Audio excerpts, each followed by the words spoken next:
Assalamu alaikum everyone. Welcome to the lesson on second topic of quantum physics. Previously we discussed the topic of photoelectric effect and we discussed how photoelectric effect provided evidence for the particle nature of light. Today we are going to discuss the wave-particle duality of matter or the dual nature of matter. And in this topic we are going to talk about the wave-like behavior of electrons at high speeds. We are going to analyze de Broglie's equation for matter waves. We are going to examine the use of electrons in electron microscopy. So let's get started.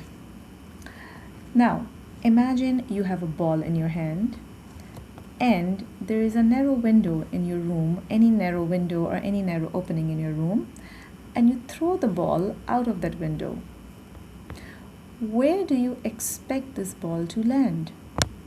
Of course, you expect it to land on the ground, right outside the window, and just below from where you had thrown it, right? You do not expect the ball to land, let's say, 10 meters to the right or to the left of where you dropped it from, unless, of course, there is some strong wind blowing, or the ball just lands on the floor and then it just rolls away in any specific direction. It will always land, and this is how matter usually does behave. But if in place of the ball you had sent out some waves or energy in the form of waves, you know how they would have behaved differently? When waves pass through a slit or a gap, they undergo a phenomenon known as diffraction, which we have covered previously. And what is diffraction?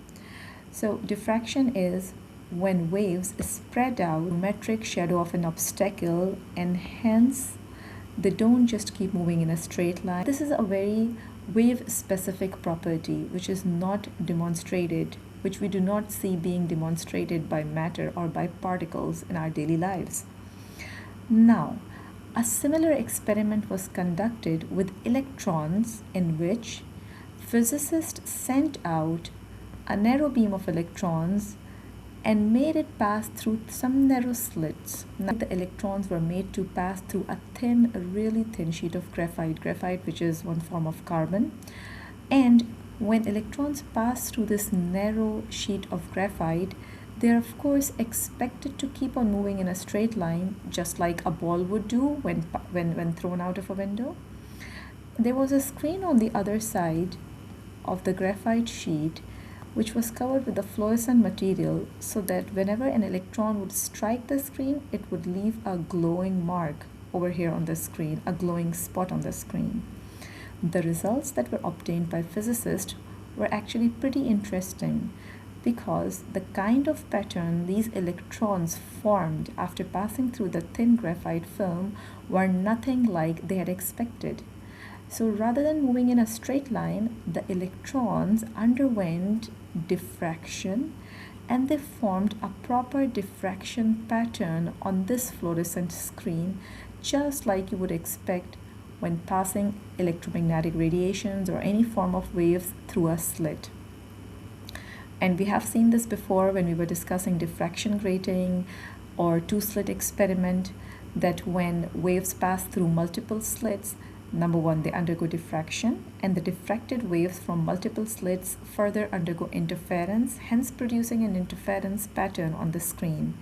The pattern that was received as a result of these electrons passing through the thin film of graphite was pretty much similar to the interference pattern produced by waves. Now, electrons we know are particles or matter particles. They are not waves, they are not energy, they are just moving particles. Then how is it that these moving particles could actually produce an interference pattern? This was then explained using a theory known as wave-particle duality of matter. When electrons pass through a narrow gap at high speeds, they tend to undergo diffraction and hence form a diffraction pattern. So the kind of setup that was used to experiment or to test this out looks somewhat like this. This over here is an actual lab experimental setup. It is known as an electron tube. The schematic of the electron tube is shown over here, and I can briefly explain it to you. So basically it's an evacuated tube, which means there is complete vacuum in here, and there is a heated cathode or heated electrode over here. Now, when this electrode or when this cathode is heated to high temperatures, electrons in the cathode start getting emitted out of this cathode. This is known as basically thermionic emission of electrons.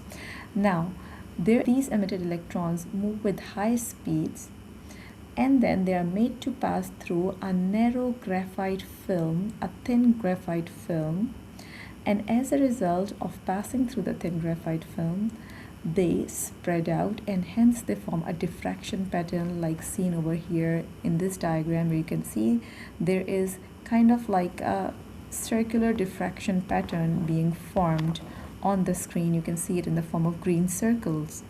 This is exactly the kind of diffraction pattern that was observed or that can be observed in an electron tube, which actually proves that rather than being pointed at a single point on the diffraction tube or on the screen, the electrons are actually forming bright and dark fringes. They're surprising results, aren't they? Because electrons are supposed to be matter particles. So based upon that, scientists came up with a conclusion that even matter particles possess wave-like nature, or they can undergo diffraction. This is known as wave-particle duality of matter, or wave-particle duality of an electron.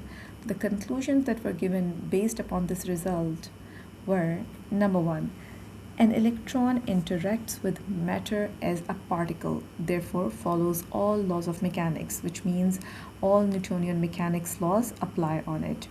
So, 2, an electron travels through space as a wave, shown by the fact that electrons undergo diffraction, which means when it is in motion, electron behaves like both a particle and a wave. That is why it undergoes the phenomenon of diffraction. Therefore, electrons exhibit wave-particle duality just like electromagnetic waves. Now, this brings a question to our mind. Does this wave-particle duality, or does this wave-particle dual nature only belong to electrons, or does it apply to any other particles? Well, the fact is that wave-particle duality applies to all forms of matter, all forms of particle, even including us. So if I talk about us, as long as we are not moving, we possess matter properties. But once we start moving, or once we are in motion, we actually possess a dual nature.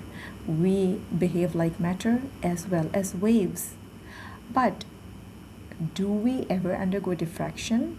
If we do, why don't we see ourselves undergoing diffraction? Well, we will answer this question in just a bit. So based upon this wave-particle duality, or the dual nature of electron, an equation was given about the wavelength associated with each particle, known as de Broglie's wavelength. The formula for de Broglie's wavelength is lambda equals h over p, where h is the Planck's constant that we discussed even previously when we were discussing photoelectric effect, and p is the momentum of the particle, which means any particle or any matter particle which is in motion and hence possesses some momentum always has an associated wavelength with it, which is known as matter wave. So even you and me, we also, when we are moving, carry matter waves with us. Anything, a car running on the road, a train on the tracks, aeroplane flying through the sky, any matter particle or any matter, any form of matter in any shape or any form when it is in motion, carries a wavelength with it and hence behaves like both a matter and a wave. And the wavelength that is associated with matter particles is known as de Broglie's wavelength. Now the question is, if each of us carries a wavelength or matter waves, why don't we see the phenomenon of diffraction or any other wave-like phenomenon with ourselves in daily lives? So the answer to this lies in this equation and the variables involved in this equation. So you can see the value of Planck's constant is really small, 10 to the power minus 34 joule seconds. Now imagine in place of the mass over here, I substitute the mass of an average human, which is let's say 75 kg, and let's say an average speed of perhaps we can use some average running speed, let's say 8 meters per second. If I do the math over here and I try to find the value of the wavelength of an average person running at a speed of 8 meters per second, I will end up getting a really small value of wavelength. You can actually do the math and use your calculator to find the answer. Now, which means each of us, when running or moving in any kind of motion at any speed, we actually do have an associated matter wave with us. But the wavelength is so small that we never actually pass through any gaps or slits that tiny, that small, so we can to be able to notice the diffraction or the diffraction of our matter wave. Electrons, on the other hand, have a very small mass. The rest mass of an electron is 9.11 into 10 to the power minus 31 kg. And if you substitute the mass of an electron in the same equation, the value of wavelength that you get is actually significant enough for diffraction to actually happen when these electrons actually pass through really narrow gaps. Now, how narrow a gap needs to be for these electrons to be able to demonstrate diffraction? Of course, the slit size or the gap size has to be comparable to the wavelength. So, the gaps through which electrons actually pass and show diffraction are basically in the order of the atomic diameter, which means 10 to the power minus 10 meters. So the wavelength of electron is comparable to the atomic size. Remember when we were talking about the electron tube, we said that the electrons were made to pass through a very thin sheet of graphite. Now, what is a thin sheet of graphite? A thin sheet of graphite is basically made up of a chain of carbon particles or carbon atoms connected in different configurations or in a specific atomic lattice, right? So basically the gaps between these atoms is actually a size which is just big enough for the electrons to pass through them and hence show diffraction. So this slit size or this gap size is comparable to the de Broglie's wavelength of an electron. Now, for humans, number one, the de Broglie's wavelength is a really small number. Number two, diffraction will only be possible if we pass through a gap which is comparable in size to our de Broglie's wavelength. Now, looking at our physical size, it is practically impossible for us to actually pass through a gap which is this small. That's why in everyday life we do not get to see the effects of diffraction. This property of electrons to be able to show diffraction when passing through different atomic lattices actually has a lot of practical applications. One of them is known as electron microscopy, which means that electrons in an electron tube are actually used to study the atomic lattices or the atomic structures of different materials. This brings us to the end of our lesson on dual nature of matter. In the next lesson, we are going to solve some exam style questions related to the same topic.